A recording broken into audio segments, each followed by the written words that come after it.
Some journeys begin with a single chair, and nothing is ever the same again. Episode 3. Saying no is hard. When Steve walked in, what stood out wasn't his silence, but how well he fit in. Everything on him was just as it should be. His shirt was neatly ironed, his hair slicked back, his shoes made no sound. It was as if he had entered the room quietly, with someone's permission.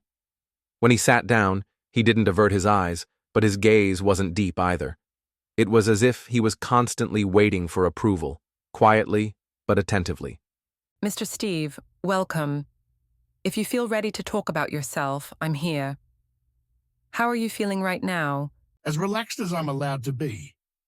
Coming here wasn't exactly my idea. Let's say I came for my wife. She said, "Something's not right." I said, "Okay." So I came. What do you think wasn't right? I guess I said yes. Too much. To everyone. All the time. I said yes to avoid hurting anyone. But in the end, I ended up hurting myself. What does it feel like to hurt yourself? Like a void. As if there was a voice inside me that got used to staying quiet over time. Now, I don't even know what I love or what makes me angry. How long have you felt this way? I don't know. Maybe since childhood. But for the first time, someone asked me out loud, "What do you want?" And I couldn't answer. Was it your wife who asked that? Yes. She said, "You always agree with me, but what do you actually want?" I froze, because I had never really thought about it. Do you find it hard to make decisions for yourself? Yes. I always calculate what others might think. Even wanting something feels selfish to me. Even coming here felt like something I didn't deserve. How do you think that belief was taught to you? The good child was the quiet child. Say yes to everything, don't argue, respect your elders. I was so respectful that at some point I lost respect for myself. What does saying no make you feel? Like a threat. Like I'll lose the person in front of me. Like I'll break their heart. When I say no, it feels like people will stop loving me. And what do you need?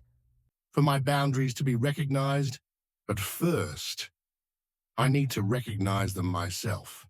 What does setting a boundary mean to you? Terrifying, but also maybe freeing. I wish I had learned that I could be loved without pleasing everyone. No one ever showed you that. Number silence was always rewarded. Noisy kids were naughty. Kids who said no were disrespectful. I was the well-behaved child. But being good sometimes meant being invisible. What would being seen have meant to you? Acceptance, understanding, maybe for the first time, being truly wondered about. I wanted someone to ask how I felt, what I thought, what I dreamed of. I always lived inside someone else's plans. So now, in this very moment, if someone asked, "Steve, what do you want?" what would you say? I'd want to go a whole day without saying yes to anyone, just to hear myself, to relearn how I like my morning coffee. Those are very human, very real wishes. How does it feel to voice them out loud for the first time? Strange, but relieving. It feels like a voice that had been silenced for years. Just spoke. That voice, we're starting to reconnect with it now. Today, the step you took to learn how to say no, it matters. This session could be a beginning. Even hearing that is a revolution for me. Maybe saying no doesn't mean ending up alone. Maybe it means getting closer to yourself. In that moment, Steve sat up just a little straighter. His back finally looked like it belonged to him. Maybe saying no wasn't a threat. Maybe it was a boundary. Maybe It was the echo of a voice heard for the first time.